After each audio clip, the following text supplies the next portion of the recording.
सरकार खिचड़ी सरकार है।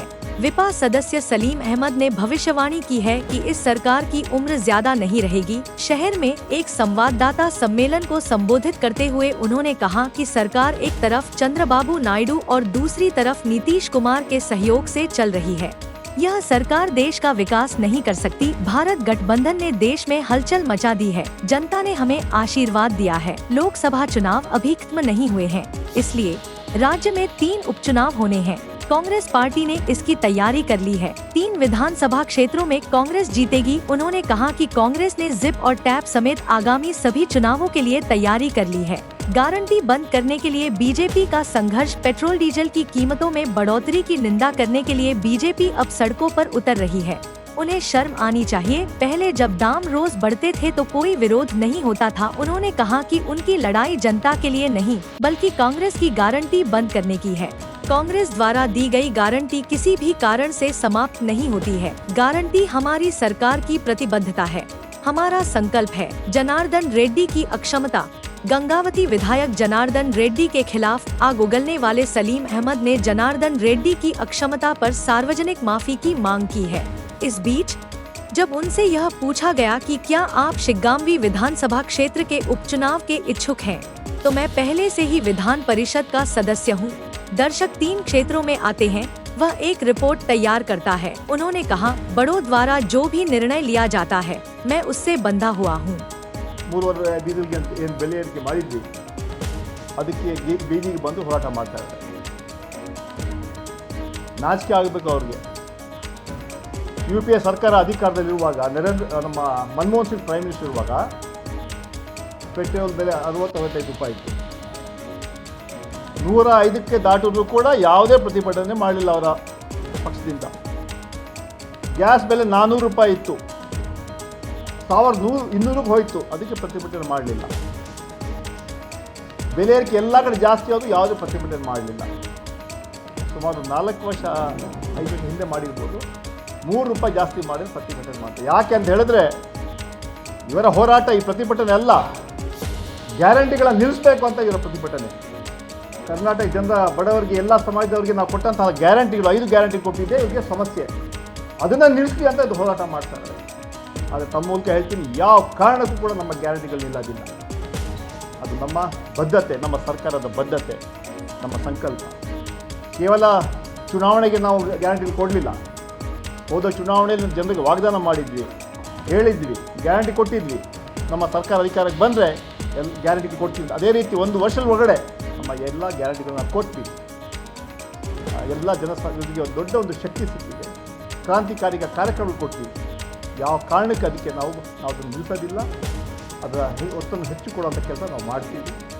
ಆದರೆ ಭಾರತೀಯ ಜನತಾ ಪಾರ್ಟಿಯವರು ಅದು ಹೇಳೋಕ್ಕಾಗೋದಿಲ್ಲ.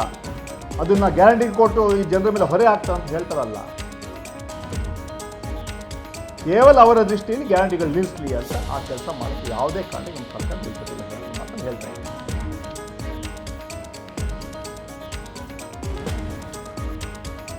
ಕೊಡುವಂಥ ಮೂಲಕ ಎಲ್ಲೆಲ್ಲಿ ಬದಲಾವಣೆಗಳಾಗಬೇಕು ಅಲ್ಲಿ ಬದಲಾವಣೆ ಮಾಡ್ತೀವಿ. ಎಲ್ಲೆಲ್ಲಿ ಸಂಘಟನೆಗೆ ಹೆಚ್ಚು ಒತ್ತು ಕೊಡುವಂತಹ ರೀತಿಯಲ್ಲಿ ಕೊಡುವಂತಹ 3 ಅಸೆಂಬ್ಲಿ ಬೈ ಎಲೆಕ್ಷನ್ಸ್ ಇರ್ಬೋದು, ಜಿಲ್ಲಾ ಪಂಚಾಯತ್, ತಾಲೂಕು ಪಂಚಾಯತ್ಗೆ ನಾವು ಕಾರ್ಪೊರೇಷನ್ ಚುನಾವಣೆಗೆ ನಾವು ಸಿದ್ಧರಾಗ್ತೀವಿ. ಒಟ್ಟಾರೆ ಕಾಂಗ್ರೆಸ್ ಪಕ್ಷ ಮುಂದಿಟ್ಟರೆ ನಮ್ಮ ಕೆಲಸಗಳು ನಾವು ಮಾಡ್ತೀವಿ. ಸದ್ಯಕ್ಕೆ ನಾವು ಪಕ್ಷ ಸಂಘಟನೆಗೆ ಒತ್ತನ್ನು ಕೊಡ್ತಾ ಇದ್ದೀವಿ. ಕ್ಯಾಂಡಿಡೇಟ್ ಬಗ್ಗೆ ಎಲ್ಲ ಅಂತಿಮವಾಗಿ ವರಿಷ್ಠರು ಅಲ್ಲಿ ಯಾರು ಕಂಟೆಸ್ಟ್ ಮಾಡಬೇಕಂತ ತೀರ್ಮಾನ ಮಾಡ್ತಾರೆ.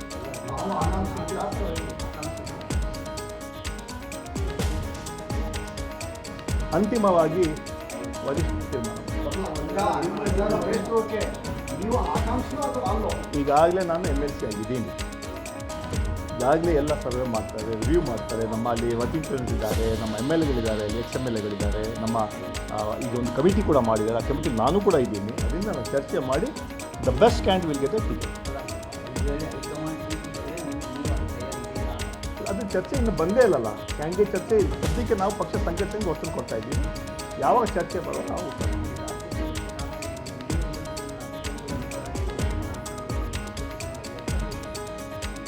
ಯಾರು ಮಾತಾಡೋರು, ಯಾರು ಮುಖ್ಯಮಂತ್ರಿಗಳಿಗೆ ಮಾತಾಡುವಾಗ ಕನಿಷ್ಠ ಜ್ಞಾನ ಇರಬೇಕು. ನೀವು ಎಷ್ಟು ವರ್ಷ ಎಲ್ಲಿದ್ರಿ, ಯಾಕೆ ಇದೆಲ್ಲ ಬಿಚ್ಚಲ್ಲ ಅಂತ ಕೆಲಸ ನಮ್ಗೆ ಬೇಡ. ಯಾಕೆ ಎಲ್ಲಿದ್ರಿ, ಎಷ್ಟು ವರ್ಷ ಎಲ್ಲಿದ್ರಿ ನೀವು? ಹಾಗಿರುವಾಗ ಎಲ್ಲಿ ಪದ ಬಳಕೆ ಮಾತಾಡುವಾಗ ಸ್ವಲ್ಪ ಜ್ಞಾನ ಇರಬೇಕು.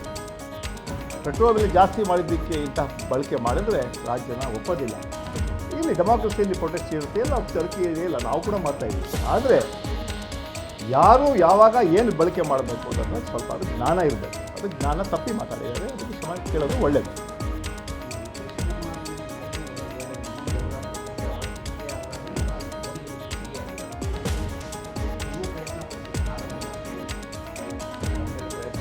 ನಾವು ಯಾವ ಕೂಡ ನಾವು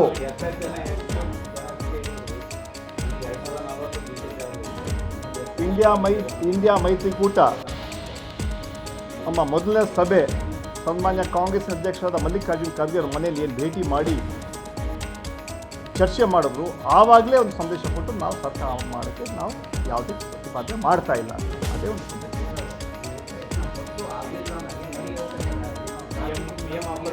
ನಾವು ಈ ದೇಶ ಜನರಿಗೆ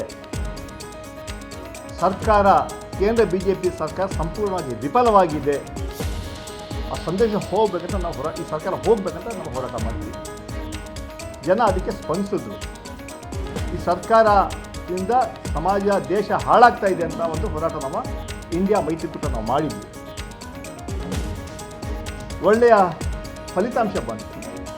ಆದರೆ ಸರ್ಕಾರ ಮಾಡೋಕ್ಕೆ ಯಾವುದೇ ಪ್ರಯತ್ನ ನಾವು ಮಾಡಿದ್ವಿ. ನಾವು ಒಂದು ಆಪೋಸಿಷನ್ ಆಗಿ ಕೆಲಸ ಮಾಡ್ತೀವಿ ಅಂತ ಮೊದಲನೇ ಸಭೆಯಲ್ಲಿ ತೀರ್ಮಾನ ಆಗಿದೆ.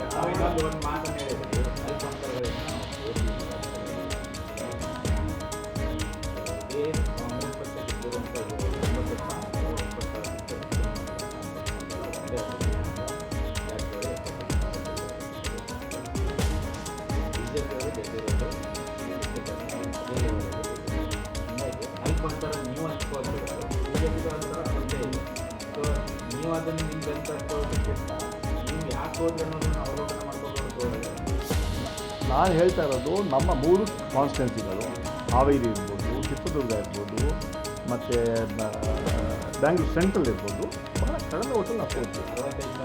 ಅಲ್ಲ, 40,000 ಬೆಂಗಳೂರು ಸೆಂಟ್ರಲ್ಲು, 41,000 ಇರ್ಬೋದು. ಅಥವಾ ಇನ್ನೊಂದು 20,000 ಬರ್ತಾಯಿದೆ. ಹಾವೇರಿಯಲ್ಲಿ ಕೂಡ ಇನ್ನೊಂದು 20,000 ಇನ್ನೊಂದು 20,000 ಬರ್ತಾಯಿದ್ರೆ ನಾನು ಯಾಕೆ ಹೇಳ್ತಾ ಇರೋದು, ನಮಗೆ ಇನ್ನೂ ಸೀಟ್ ಬರಬೇಕಾಯಿತು. ನಾನೇನು ದೊಡ್ಡ ಇದು ಮಾಡಿದ್ದು ಅಂತ ಹೇಳ್ತಾ ಇಲ್ಲ. ನಮ್ಗೆ ಇನ್ನೂ ಸೀಟ್ ಬರಬೇಕಾಯ್ತು. 3 ಸೀಟನ್ನು ಕಡಿಮೆ ನಾವು ಗೆದ್ದಿದ್ದೀವಿ.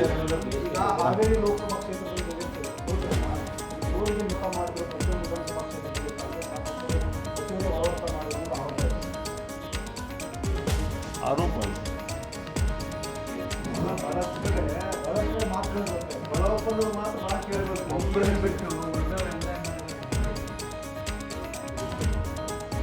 ನಮ್ಮ ಪಕ್ಷದ ಎಲ್ಲ ಮುಖಂಡರು ಚುನಾವಣೆ ಗೆಲ್ಲೋದಕ್ಕೆ ಎಲ್ಲ ಪ್ರಾಮಾಣಿಕತೆ ದುಡಿದಿದ್ದಾರೆ ಅಂತ ಸ್ವತಃ ಆನಂದ್ ಗಡ್ಡರ್ ಮೂರ್ತವರು ಹೇಳಿದ್ದಾರೆ. ಕ್ಯಾಂಡಿಡೇಟ್ ಹೇಳಿದ ಮೇಲೆ ಮತ್ತೆ ಅದನ್ನು ಅವ್ರಿಗೆ ನೀವು ರಿಸೀವ್ ಮಾಡೋದು ಯಾಕೆ ಹೇಳಿದ್ರು ಅಂತ.